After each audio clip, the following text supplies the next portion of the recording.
What is HRM?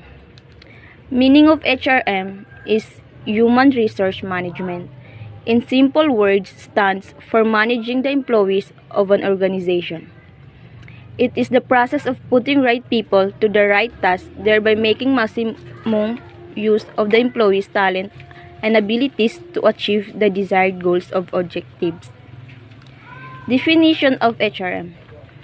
Edwin Filipino defined HRM as planning, organizing, directing, controlling of procurement, development, compensation, integration, maintenance, and separation of human resource to the end the individual, organizational, and social objectives are achieved. Let us proceed the function of human resource management. Function of human resource management is we have managerial functions. We have 4 managerial functions and operative function. We have 6 operative function. Managerial function number 1 is planning. Planning is deciding in advance what to do, how to do, and who is to do it. It is bridge the gap between where we are and where we want to go. It helps in the systematic operation of business. It ensures maintenance of correct number of employees and also to formulate timely employee policies. Number 2, organizing. It includes division of work among employees by assigning each employee their duties, delegation of authority, and creation of accountability to make employees responsible. Number 3 is directing. It involves issue of orders and instructions along with supervision, guidance, and motivation to get the best out of employees. This reduces waste of time, energy, and money, and early attainment of organizational objectives. And the last is controlling. It is comparing the actuals with the standards and to check whether the activities are going on as per plan and rectify deviations. This is made possible through observation, supervision, reports, records, and audit. Operating function. Number 1 is procurement.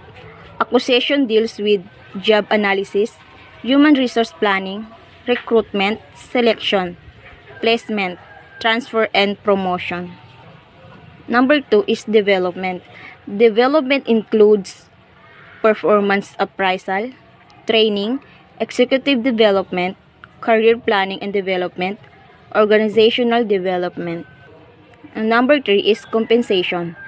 It deals with job evaluation, wage and salary administration, incentives, bonus, fringe benefits, and social security claims. Number 4 is retention. This is to make possible through health and safety welfare, social security, job satisfaction, and quality of work life. Number 5 is integration. It is concerned with those activities that aim to bring out reconciliation between personal interests and organizational interests. And the last is maintenance. This encourages employees to work with job satisfaction, reducing labor turnover, accounting for human resource, and carrying out audit and research. I am Jhomar Dicay, the third reporter, and my report is about the operational function of human resources management or personnel. Operative functions. The operative functions are those tasks or duties which are specifically entrusted to the human resource or personnel department. They are concerned with employment, development, compensation, integration, and maintenance of the personnel of the organization. Number 1. Employment. The first operative function of the human resource of personnel department is the employment of proper kind and number of persons necessary to achieve the objectives of the organization.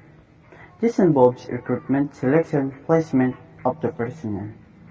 Before this process are performed, it is better to determine the manpower requirements both in terms of number and quality of the personnel.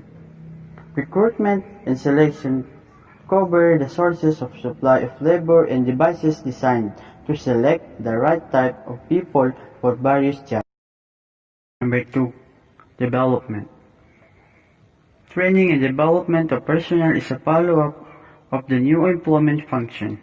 It is a duty of management to train each employee properly to develop technical skills for the job for which he has been employed and also to develop him for the higher jobs in the organization. Proper development of personnel is necessary to increase their skills in doing their jobs and in satisfying their growth needed. For this purpose, the personnel department will devise appropriate training programs. There are several on-the-job and off-the-job methods available for training purposes. A good training program should include a mixture of both types of methods. It is important to point out that personnel department arranges for training not only of new employees but also of old employees to update their knowledge in the use of latest techniques. Number 3. Compensation. This function is concerned with the determination of adequate and equitable remuneration of employees in the organization of their contribution to the organizational goals. The personnel can be compensated with both in terms of monetary as well as non-monetary reward. Factors which must be borne in mind while fixing the remuneration of personnel are their basic needs, requirements of jobs, legal provision regarding minimum wages, capacity of organization to pay, wage level afforded by competitors, etc. For fixing the wage levels, the personnel department can make use of certain techniques like job evaluation and performance appraisal. Number 4. Maintenance. Working conditions and welfare. Merely appointment and training of people is not sufficient. They must be provided with good working conditions so that may like their works and workplace and maintain their efficiency. Working conditions certainly influence the motivation and morale of the employees. These include measures taken for health, safety, and comfort of the workforce. The personnel department also provides for various welfare services which relate to the physical and social well-being of the employees. This may include provision of cafeteria, restrooms, counseling, group insurance, education for children of employees, recreational facilities, etc. Number 5. Motivation. Employees work in the organization for the satisfaction of their needs. In many of the cases, it is found that they do not contribute towards the organizational goals as much as they can. This happens because employees are not adequately motivated. The human resource manager helps the various departmental manager to design a system of financial and non-financial rewards to motivate the employee. Number 6. Personal records. The human resource or personnel department maintains the records of the employees working in the enterprises.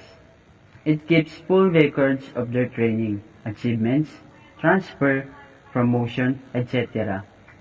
It also preserves many other records relating to the behavior of personnel like absenteeism and labor turnover and the personal programs and policies of the organization. Number 7. Industrial relations. These days, the responsibility of maintaining good industrial relations is mainly discharged by the human resource manager. The human resource manager can help in collective bargaining, joint consultation, and settlement of disputes. If the need arises, this is because of the fact that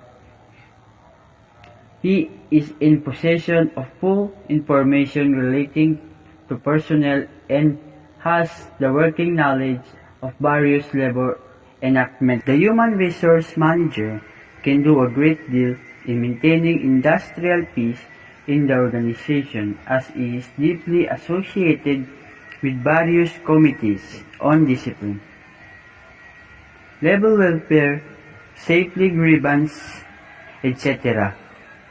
He helps in laying down the grievance procedure to redress the grievances of employees.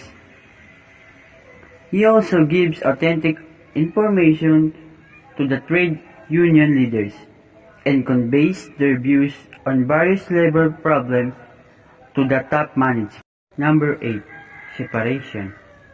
Since the first function of human resource management is to prepare the employee, it is logical that the last should be the separation and return of that person to society. Most people do not die on the job. The organization is responsible for meeting certain requirements of the due process in separation, as well as assuring that the returned person is in as good shape as possible. The personnel manager has to ensure the release of retirement benefits to the retiring personnel in time. Good morning, good afternoon, good evening, good night, ma'am.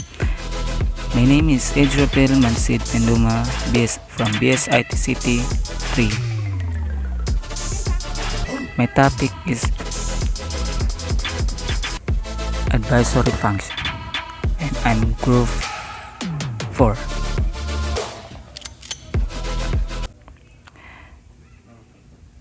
Advisory function human resources has specialized education and training in managing human resources. He is an expert in his area and so can give advice on matters relating to human resources of the organization. Advisory function in human resources ay napakahalaga ito sa isang organisasyon ng isang kumpanya kung saan dito ay may naatasan na personnel manager kung saan siya mag-a-advise or siya ang magbibigay gabay patungkol sa human resources at mga kahalagaan nito. He offers siya ng advice sa mga number 1, advice to top management, at number 2, advice to department heads. Number 1, advice to top management. Personnel manager advises to the top management formulation and evaluation of personnel program, policies and procedures. He also give advice for achieving and maintaining good human relation and high employee morale.